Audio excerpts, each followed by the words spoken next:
大家好，欢迎来到公子视频，我是公子沈。过去我们一直在讲中国的时事新闻、国际关系，还有过去的历史事件。可是呢，我们没有想到，就是研究这些问题能够给我们带来什么，特别是我们看到了历史的真相之后，能有什么样的启发和反思。在今天中国大地上，各种各样的天灾人祸，越来越封闭、混乱的局面，那么普通人应该是怎么样的去思考自己在这个世界，在中国的这种大环境底下的生存？那当然有人会想到，就是政府讲的都是对的，我们只要听政府的话就好了，政府让干什么就干什么。还有人觉得说，其他国家也没有好到哪里去，我们风景这边独好，东升西降啊。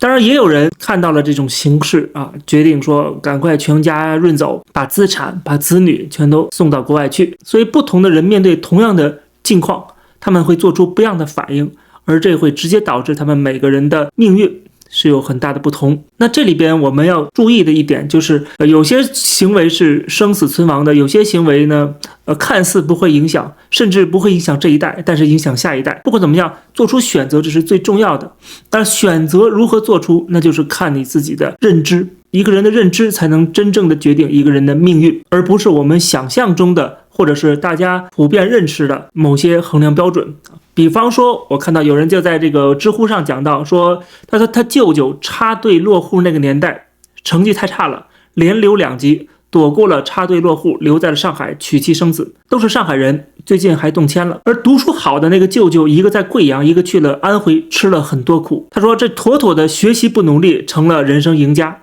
都是命。所以我和自己家里的孩子说，卷不动就不要卷了，不一定读书好就命好。他说的这个话呢，引起了很多人的热议，就是说确实啊，学习好的反而是跑到这个偏远地区的农村地带，然后苦一辈子；学习不好的，因为他留在了上海，反而可能有了得天独厚的优势啊，随便卖一套房子就有几百万。学习好的那些孩子长大之后，工作一辈子也赚不到这个钱。那到底哪个更对自己的人生有帮助？是学习好还是学习不好呢？这个事实就摆在眼前，让他意识到了学习好并不代表什么，一切都是看命。还有人就把这段浓缩起来，说到加边沟的事件说明知识决定不了命运。加边沟是一个劳改农场啊，很多的知识分子在反右的时候被打成右派，然后被送到这个农场去劳动改造，就是做苦力。加边沟事件说明了这个知识改变不了命运。沈万三的故事说明了财富改变不了命运啊。沈万三曾经是明代的大富豪，最后被朱元璋剥夺了所有的财产，然后发配到边疆，所以财富也决定不了命运。而林彪事件说明呢，权势也决定不了命运。林彪一人之下万人之上啊，多么的风光无两，最后怎么样，落得一个坠机身亡的一个惨状啊！权势你也保不住啊，改变不了命运。然后说张爱玲的出走说明认知决定命运，就是张爱玲在49年之后本来是想留在上海的啊，她觉得这个政权更迭啊，这么多次这么多年无所谓，她只要继续的生活就好了。但是没想到到了50年代开始共产党执政之后的整个风气，让他感受到一种前所未有的压力和恐怖统治啊！他觉得再这么下去，这些看到的些苗头可能会继续恶化，一发不可收拾，所以他赶紧闪人啊！他是50年代之后才离开上海，他离开中国的，去了美国，最后他能够至少安度了晚年。如果他留在上海，留在中国，他的下半生有多么悲惨，那可以想象得到啊！所以张爱玲的出走，他不是知识，不是权势，不是财富，而是他的认知救了他的命。所以我们读了这么多的历史，认识到了现在所发生的一切，我们也看清了整个大趋势。除了大家能够享受到获得知识的乐趣以外，更重要的是能不能够提高我们自己的见识，最后做出符合自己利益的选择，这才是最重要的。这种选择一定要跳脱出一个框架。如果你只是在一个笼子里边，你做出什么样的选择，你都是奴隶，你都是任人宰割的对象。但是如果你跳脱出整个的酱缸大环境，再回去看，你才知道有些人虽然能够有很好的知识、足够的财富、足够的权势，但是他们仍然在这个酱缸当中，所以他们摆脱不了自己最后很可能会悲惨的命运。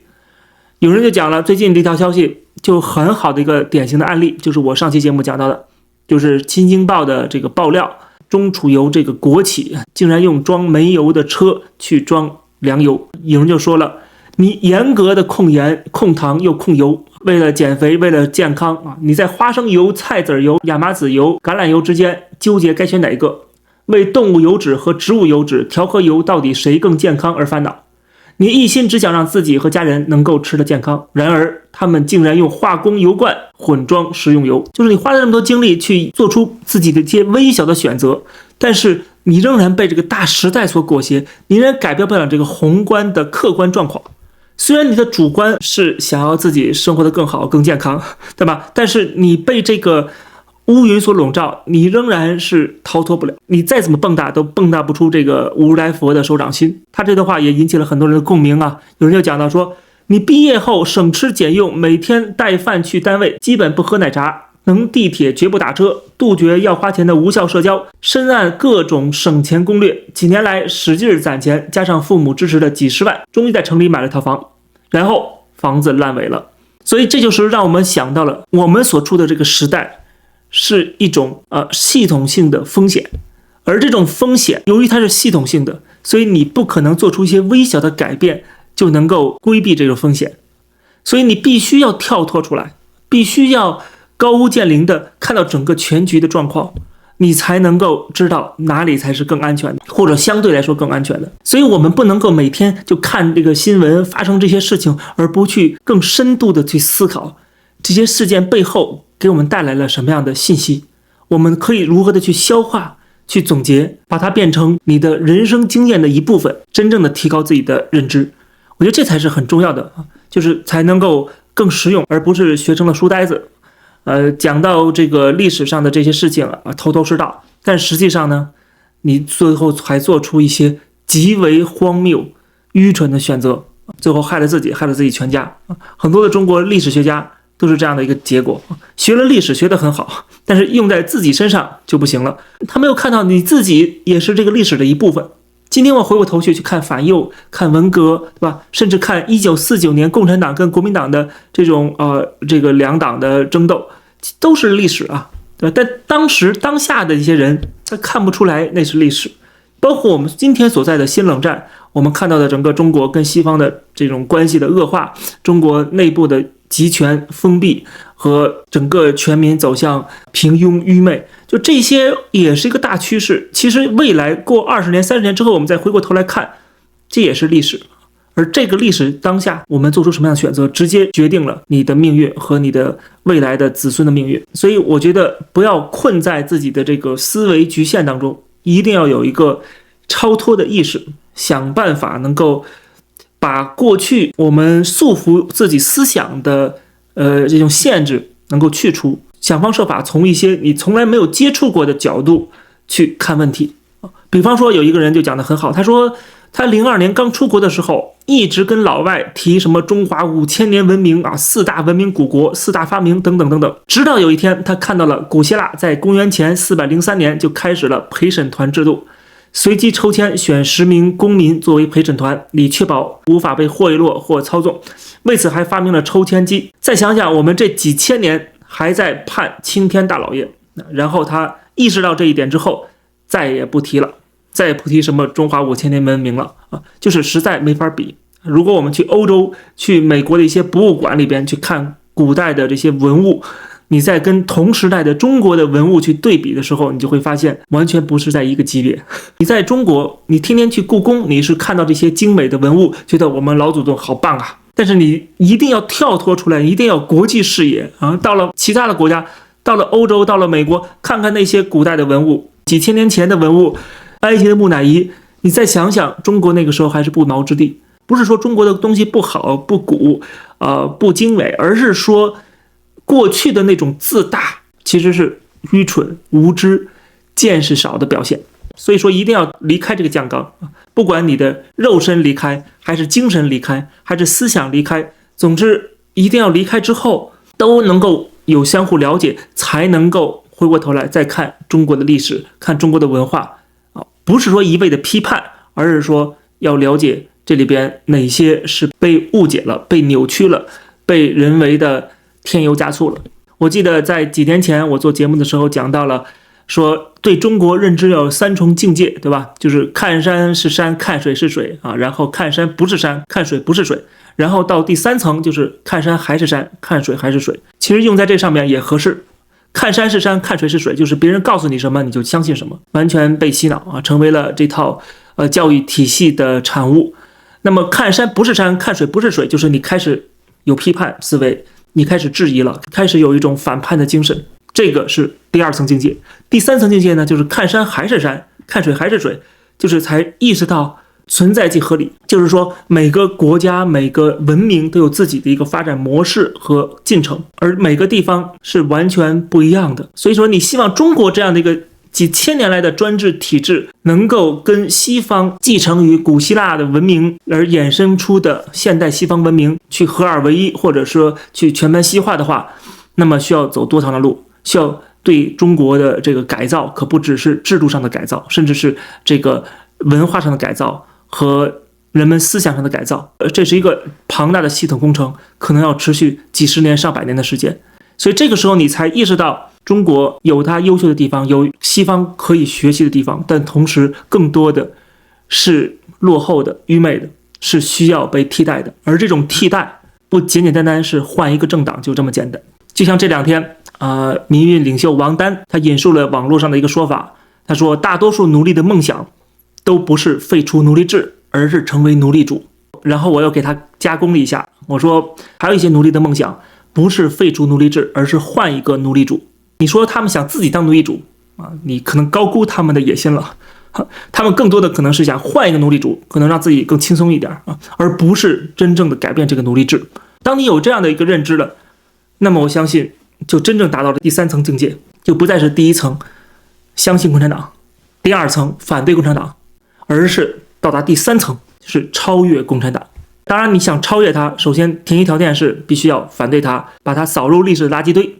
但是同时呢，我们要想到不只是换一个党而已，你要换一个另外一个独裁政党呢，又有什么意义呢？对吧？所以我们要考虑的是超越共产党，要真正的实现自由和民主，能够让中国人接受几千年的这种专制文化的人民接受自由民主，是多么困难的一件事情。这也是为什么共产党能够维持统治到今天的原因所在这是它的这个土壤，它是有这样的土壤的。就像今天的阿富汗政权，塔利班为什么能够轻而易举地推翻美式装备的民主政府最后导致连美国这么全世界最庞大的国家在阿富汗都没有立足之地最后都要只能撤兵包括过去的这个苏联帝国也是入侵阿富汗，最后甚至把整个苏联帝国给拖垮，成为了帝国主义的坟场。为什么阿富汗这么难被改造，而塔利班不断的能够起死回生它是有土壤的，对吧？你只有改变它的土壤，改变它的文化，改变它的宗教，改变这么多东西，才能够脱胎换骨。而谁又愿意去花出这么多的力气去做这件事情呢？没有人，没有任何国家，美国也做不到，甚至也不想去做。做这么多，赔了这么多钱花了几万亿美元砸在阿富汗战争身上，最后也只能灰溜溜离开。没有人能够改变他们，也没有人有意愿、有精力、有资源能改变他们。所以阿富汗还是阿富汗，还是今天这个样子。塔利班这个反人类的政权就重新执政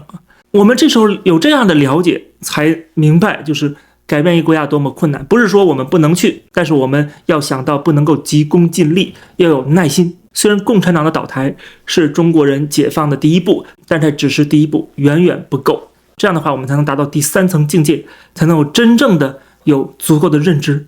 有了足够的认知之后，你就知道至少短期内这几十年是可能会带来这个旧秩序的变革，这种过去秩序变革，然后又没有个新的秩序能够及时的填补，就会出现秩序真空，那么中国就可能会陷入混乱。那这样的话，很多人认为离开中国是最好的选择，对吧？那因为欧美国家有现成的秩序、现成的法治、自由、民主，所以说很多的富豪、很多的中产阶级就想离开，就要润出去。当然也有一些能人志士想要留在这儿改造这个国家当然他们可能会被牺牲掉，他们的改造也不能说完全没有功效毕竟这种改造需要大家前仆后继的努力。这个为什么我给大家解读中国人的德行那本书那下半部分我们争取下一期给大家讲，也是非常精彩。当你看到几百年来很多中国人的表现，特别是集体的这种文化表现啊，几乎没有特别大的改变，没有能够真正的接受西方现代文明，这时候会让你觉得很痛苦，甚至很难过啊。当你看到了这种专制文化的表现之后，或者说来自于一种过去小农社会农耕文明的这种表现没有能够彻底改变的时候，你也能意识到今天所谓共产党的改良主义那更是无稽之谈了。我就举个最简单的例子，就是到今天为止，居然还有人在指责说，任何出现的这种负面新闻，就是中国不好的地方，都是西方搞的鬼。最近所谓中粮油的这个问题，居然就有人说这是西方敌对势力。曝光这件事情的这家媒体《新京报》，他经常揭露社会阴暗面。过去我说被共产党全面接管之前，他曾经被批判说是汉奸媒体。上期节目我提到了，一个汉奸媒体曝光出来的东西，那肯定是西方的这些中粮油的竞争对手搞的鬼。说《新京报》就是一个汉奸媒体，经常带节奏，让消费者对国产品牌不信任。我都怀疑是国外粮油集团的枪手。说煤油混入食用油，一吃就吃出来了，这是常识，没人会干这么弱智的事儿。这个就是带节奏的汉奸媒体。你看，真的有人就这样，就是他的大脑已经完全被仇恨所占据，已经完全失去理智啊！你居然说我不对，说不好，你就是十恶不赦啊！当年维护大清的仇外的义和团不就是这种想法吗？他们想不到西方国家给中国带来了什么样的一个新的生活方式、新的理念、新的秩序，他们想到的是我们老祖宗东西才是最好的啊！今天这个人也一样啊，共产党统治下的才是最好的啊，国有企业国产品牌是最好的，不会有任何问题，都是你们搞的鬼。可是问题是，连中粮油这家国企自己都承认了有这样事儿，对吧？自己都承认了，然后更何况他这么说法，说这个是汉奸媒体，说的好像是《新京报》没有任何监管一样，说的好像这个国务院政府部门都是吃干饭的啊。政府部门确实有不少吃干饭的，但是在监管上，在控制舆论上，在限制言论自由上一点没有吃干饭，他们做的是很勤快的。一个帖子说删就删，一个账号说封就封。所以这个人说的好像是新京报是汉奸媒体，一个汉奸媒体报道一个国有企业的丑闻，居然能够上头条。那你说这家媒体是汉奸，那请问批准这个媒体报道这个丑闻的相关部门，中宣部、网信办是不是也是汉奸？那中宣部归谁管？归习近平管，那你是不是在骂习近平是汉奸啊？所以这个很可笑嘛。这些说法不值一驳，但是我们可以从中看出这些人有这样的想法，这不是凭空而来的，就是他一定是受到了官方的洗脑教育和他自己本身的这种文化素养所导致的结果。那么这个从历史上就可以有源头，就可以找得到啊。从过去的义和团到今天的网络义和团都是如此。当然这不代表所有中国人，但是确实是中国人这么多的面向当中的其中一个啊，我们不能不指出来。所以有人在批评我做节目是不是以偏概全啊？这句话其实分两个层次，有没有以偏？有，因为我必须要把这些被藏在深处的这些大家没有看到的问题给拿出来。对很多人来说这很偏啊，不入主流，因为主流只有主旋律，只有歌功颂德，对吧？所以以偏是没问题的。有没有概全？很明显我没有，我从来没有说每一个中国人都是这样啊，我只是说有中国人是这样，这就已经足够让我们去批判，让我们去反省，让我们去改正了。对于个人来讲，没有必要对号入座，我们有则改之，无则加勉。但是同时我们要有一个非常清晰的头脑，能够认清中国，认清世界。只有这样的话，才能真正成为一个有独立思想的、不被轻易欺骗的人。好，感谢收看这期的公子视频，欢迎大家点击订阅这个频道别忘点赞、评论、转发。我们下期节目再见。